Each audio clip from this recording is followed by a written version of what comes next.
Okay, so the plan was to go ahead and do Reverie before FC, and I still plan on doing Reverie hopefully later today. It actually might come out before this one, which if it does, makes this entire introduction completely meaningless and worthless.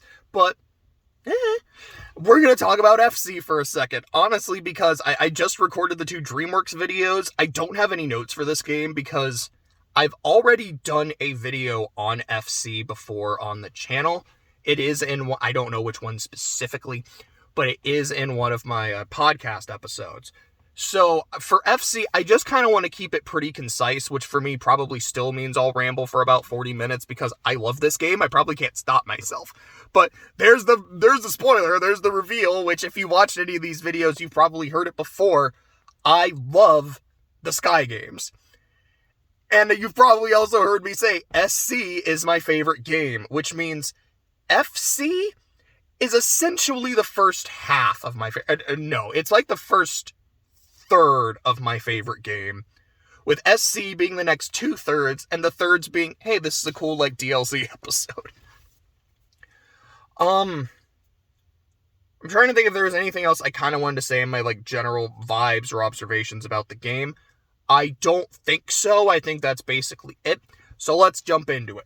Presentation. I've said it before. I'll say it again. I love the look of the Sky games. They have this very... And it's not just the look, it's just kind of the whole vibe. There's something really cozy about it for me. It's like, it's very classic. It's very timeless.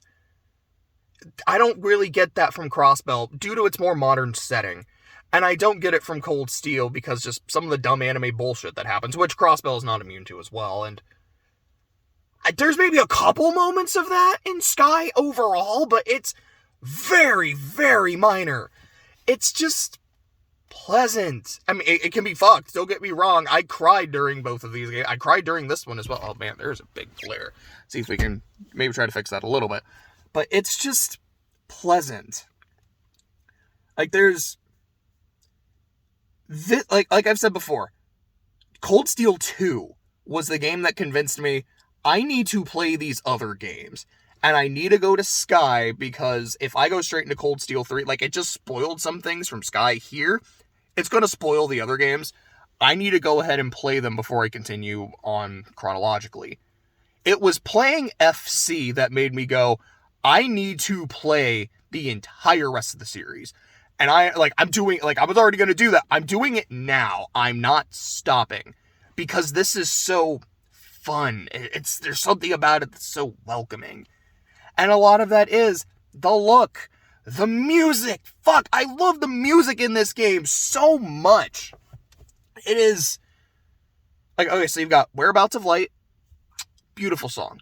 You have Silver Will, absolute banger. You have Sophisticated Fight, absolute banger. I don't remember what the boss theme is, but it goes so hard. It's so jazzy. I love that. Shout out to jazzy battle themes, man. They're so good. They're so much fun. You've got the tower theme, which is that main motif.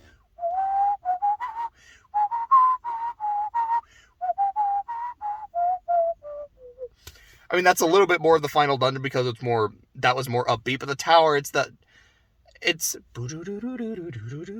starts sounding out like very mystical.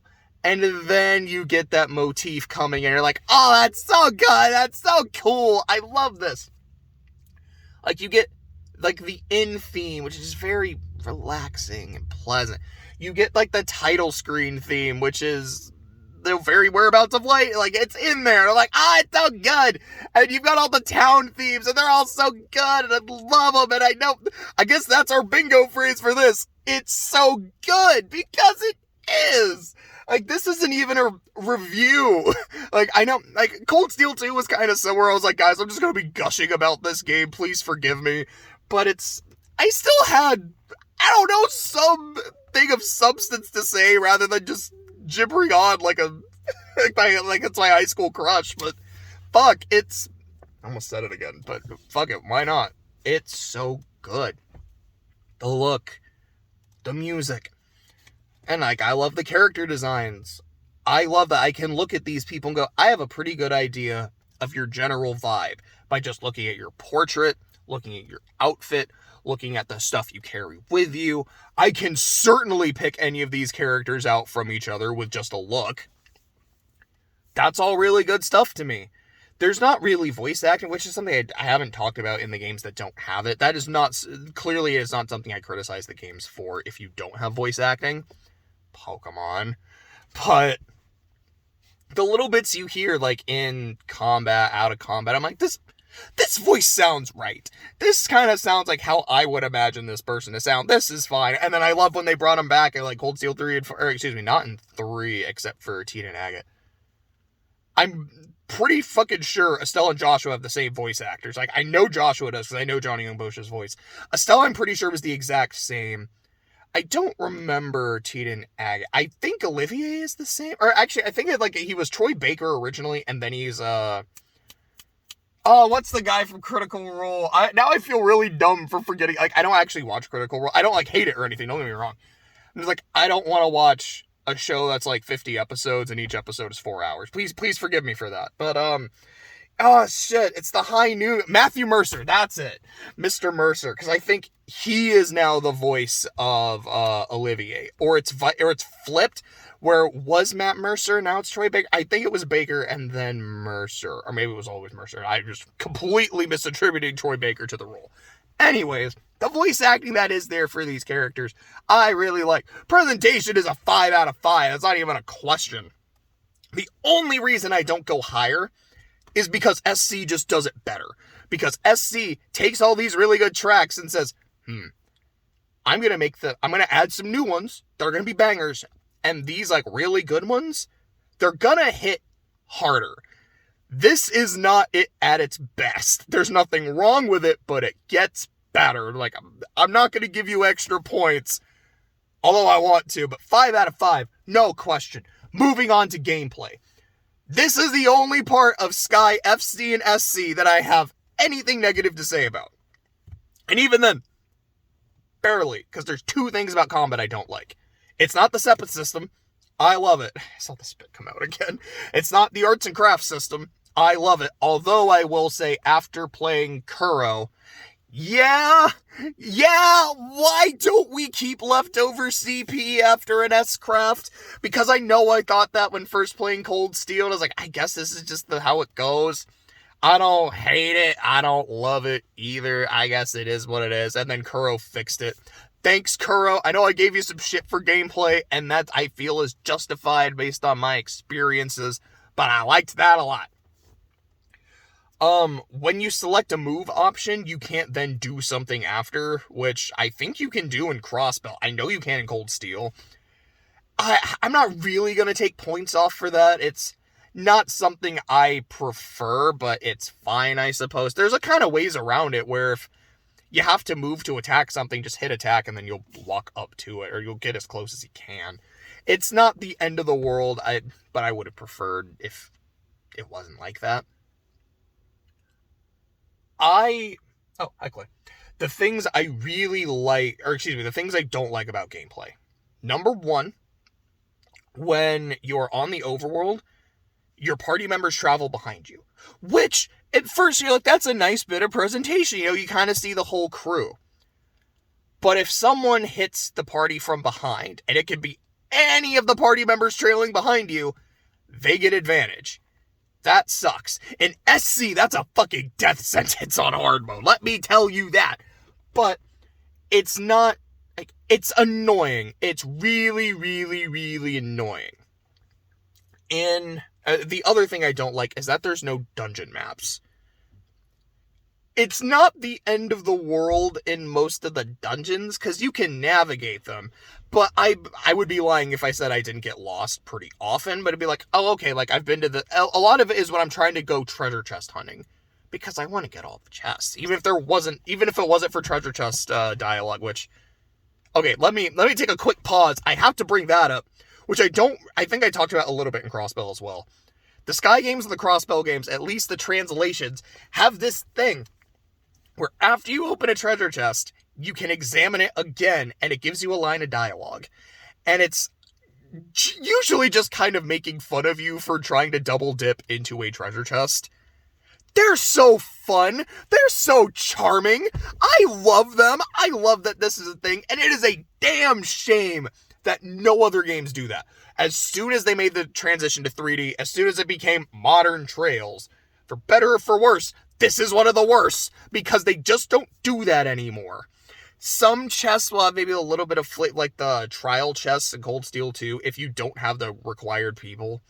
Or it's if you do have the required. I don't exactly remember the circumstances where they'll kind of like say a little joke.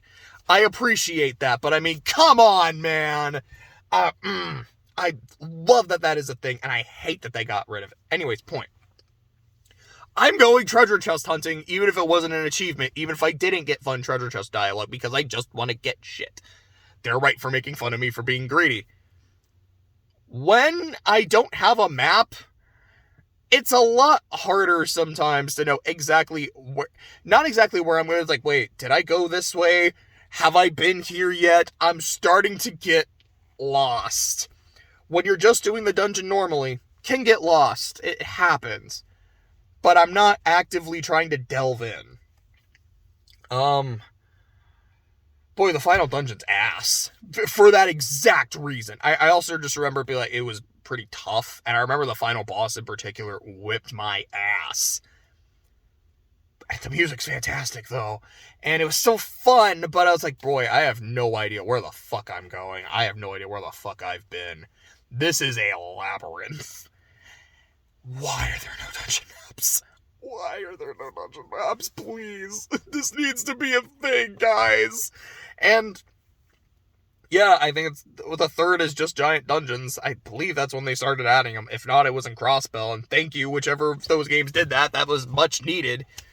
But aside from those problems, which to me, that's an entire point off, the two of them combined. Because they might only be like a couple minor things, but they genuinely impacted my enjoyment of the game. However, I love this kind of turn-based combat. And I think a lot of it is turn order. Just seeing where everyone goes and having the freedom of being able to just manipulate that. It's so fun. It's so fun. And I'm playing Final Fantasy IX, right? And I'm like trying to get into it, and I'm enjoying it so far. I'm not super far. I realize that playing Trails has made me not like playing Final Fantasy. I don't like the ATB system that much. I prefer to know this is when I'm going, and I can just do shit. Instead of, all right, let's wait to go. Let's wait for my turn. Which, I mean, you kind of have to do anyways, but it's having to watch the meter fill up is like watching paint dry. And is it the slowest, most boring thing in the world? No. But it adds up. I feel like that's kind of what it is. It adds up. And I know there's shit you can do, like there's items you can cast haste, but I'm early in the game, I don't have that shit. I also don't have a turn order, so I don't know when the fucking enemy is going. I don't know how to check their health. I think there's abilities that let you do that, but I really like in Trails where I can just hit something and then see that's how much health it has. Or in Persona, it at least has a meter where I can kind of... Do they all do that? I know 5 does for sure. Like, it's got the heart thing. And so you can kind of tell, this is how much progress I am making on the fight. I love that. Not a thing in Final Fantasy.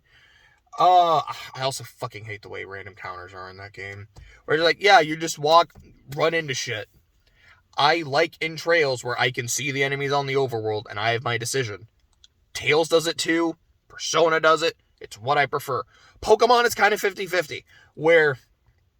and now in the 3D games, you can mostly see shit. But it's like, okay, I know if I'm in tall grass, it's open season on me. But once I'm out of the grass, I am fair game.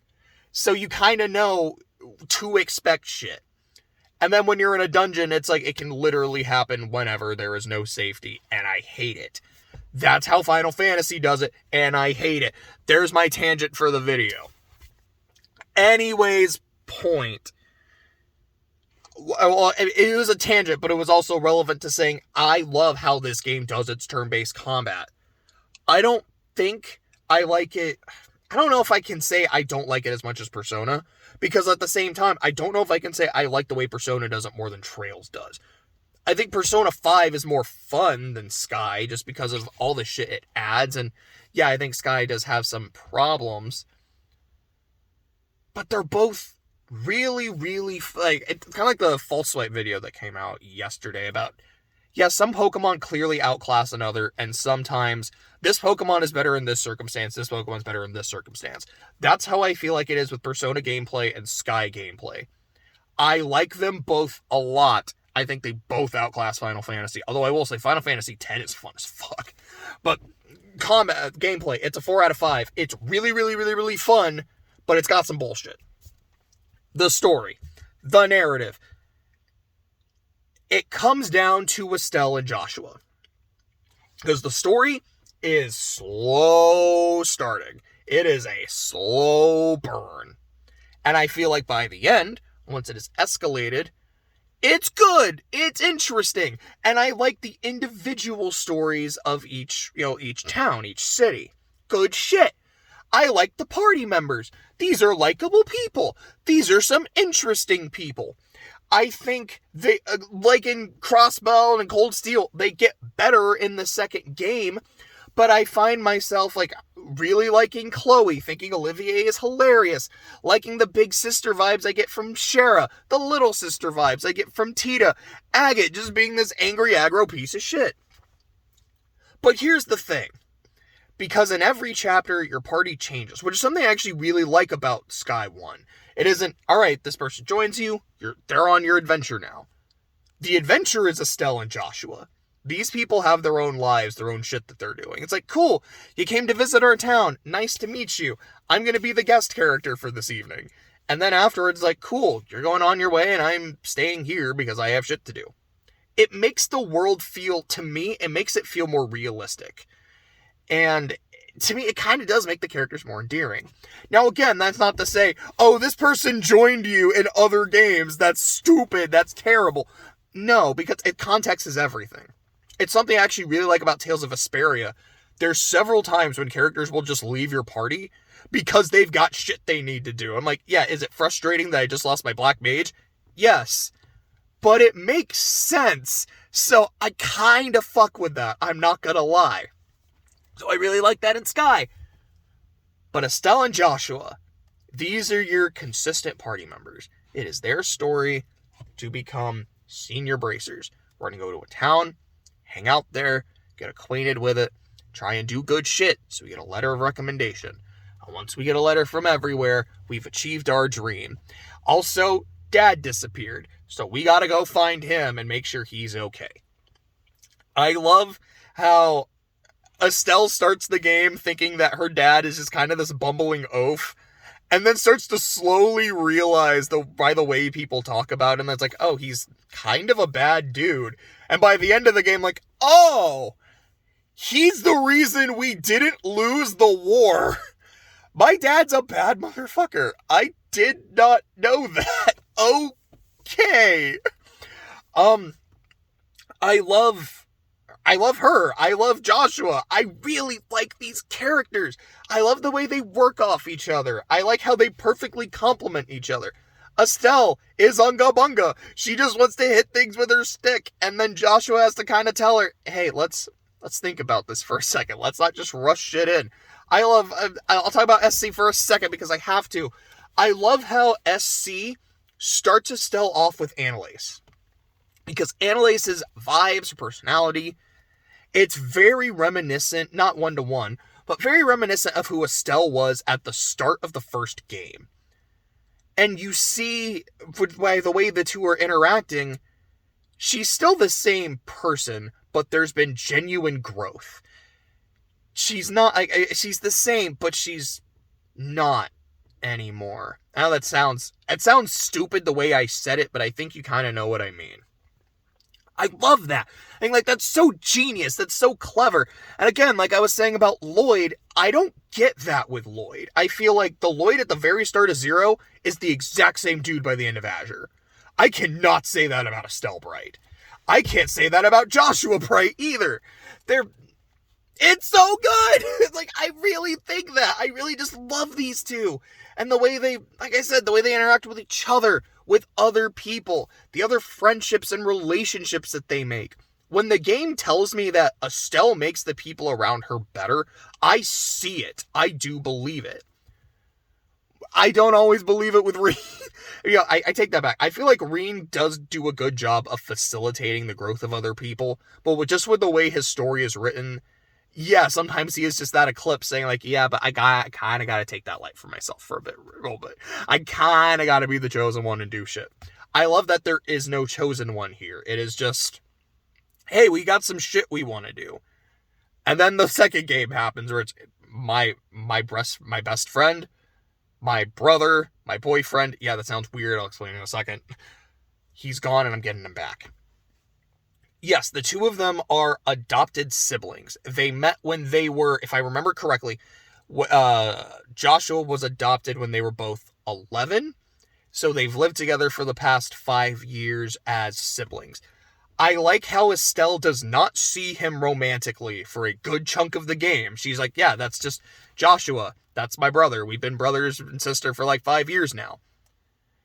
And then as the game goes on, it's basically what other people are like, yeah, you two make such a good couple. No, we're not a couple. It's fucking weird. You guys look like such a cute couple. No, why do people keep saying that? Why do people keep insinuating that? And seeing how people are interested in Joshua. You got Josette flirting with him. You got Chloe flirting with him. And Estelle kind of starts to realize Joshua's kind of like, he's got some riz. Like, he's kind of a catch, I think. What do I think of him? Like, he and I aren't related. I've never thought of him like that before. Do I like him? I mean, I like him. I love spending time with him. He's like my favorite person to go hang out with. These past 5 years have been an absolute blast. Oh shit. I do like him. But it's weird because we're not related, but we've been living as like siblings for the past few years, and I don't like these thoughts. These are bad. Like bad thoughts. Get out of my head. But it feels sweet and genuine. And again, I think the fact that they're not related helps. The fact that they never ever believed they were related. It's not like Elise and Irene where she's like, yeah, I thought you were my brother for my entire life. And I loved you. And now that I know you're not, I'm not weird for loving you. Yay! You are my adopted brother. I'm still going to treat you like we're family because you're part of the family now. But there's never oh no, but I'm weird for loving him because I've always thought we were related. It's just I've never thought of him like that. And I don't want to muck up our relationship because what we have is great. But maybe it's not enough. And it's weird to think that it's not enough. I like that. I like how they actually have chemistry together. Like Reen and Elise, they have... I don't want to talk about Elise. And it's not just like, I don't want to shit on her, the poor girl. I just don't want to talk about her and then throw up later. But to me, the biggest difference between Reen and Elise, aside from the actual thought we were related crap, Estelle and Joshua are characters first, and then have their romantic subplot second. Reen is a character first. Elise is not. Excuse me. Pretty much any scene she's in, almost any dialogue she has, will loop around to Reen, specifically the fact that she's in love with him. Estelle can have conversations with Joshua that do not clearly indicate her romantic feelings. Even after the fact, they are homies first, lovers second. And vice versa. Joshua has been in love with Estelle the entire time. He's really good at not showing it because no, I'm not going to make that super obvious. I'm not going to be hitting on you or flirting with you because I also like what we have. I don't want to mess that up. But I do love... Gosh, the scene where the mayor is going to kill Estelle and Joshua gets that look in his eyes like, if you touch her, you are going to die. And Chloe sees that and she's like, oh, I have no chance. Like, he loves her. And Estelle sees that and goes, dude, are you okay? Like, yeah, I know, like, we're really close and everything, but holy crap. Never look at someone like that again. That scared me. Like, I'm not scared of you, but I'm scared of what you might do to someone else. I don't want you to lose yourself, not on my behalf. Like, I love, like, that's, from what I remember, it's been a long time since I played it. That's kind of how I remember. Like, it's not romance first between the two of them, even when they're a couple. I think that's so good. It really makes them feel like characters, like people. It's fucking great. It is a 5 out of 5. It's not the 6, because that's the next game where everything gets so much better.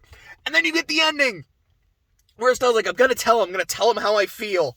And you know what? If he doesn't love me like that, he doesn't love me like that. It's okay. It's going to hurt. It's going to break my heart. But we've lived most of our lives not being that. It is not the end of the world. But I have to tell him. I have to let him know. And then she sets it up. She's going to tell him. And then Joshua now just remembers his entire backstory and all the bullshit with Weissman. Fuck that guy. I love Weissman. I fucking hate him, though. And he's like, Estelle, I remember who I am.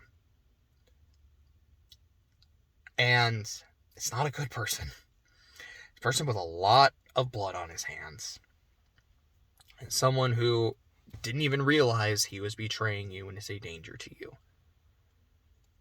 You are the sun, but I am the shadow. And the sun and the shadow are incompatible. I need to go. But I love you. And I always have. And then he kisses her, and while they kiss, he like slips a drug into her mouth, and she passes out so he can leave and she can't follow him. And I fucking cried, man. I cried at the end of the game. I was like, no. I think it was the part where she's just like telling him how much she loves him and like she's confessing. And I'm like, this is so sweet and I love this.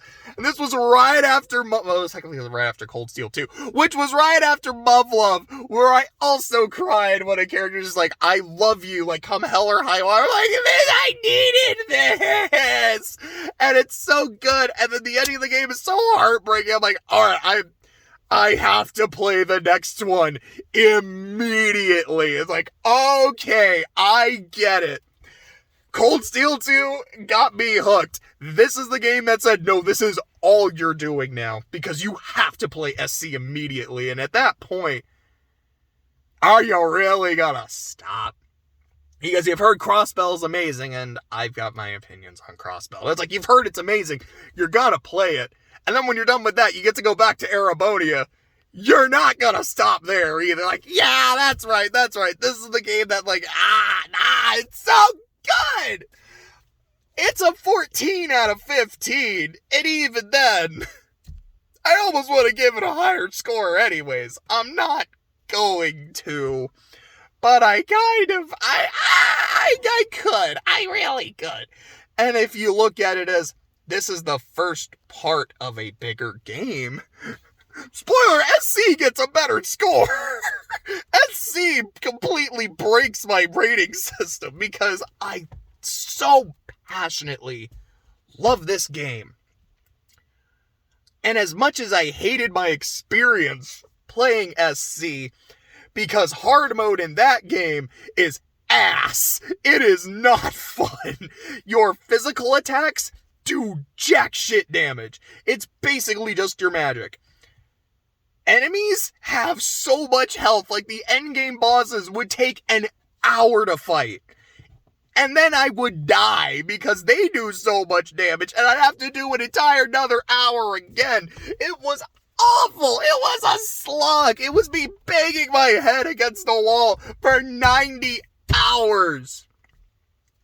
And all of that bullshit, all of the difficulty, all of like the struggle made the ending of that game feel so satisfying. I had to earn that shit. I had to dig deep. What is We Are the Champions? I've taken my dues time after time, committed my sentence, but committed no crime. I've had my, skipping lyrics a little bit, had my share of sand kicked in my face.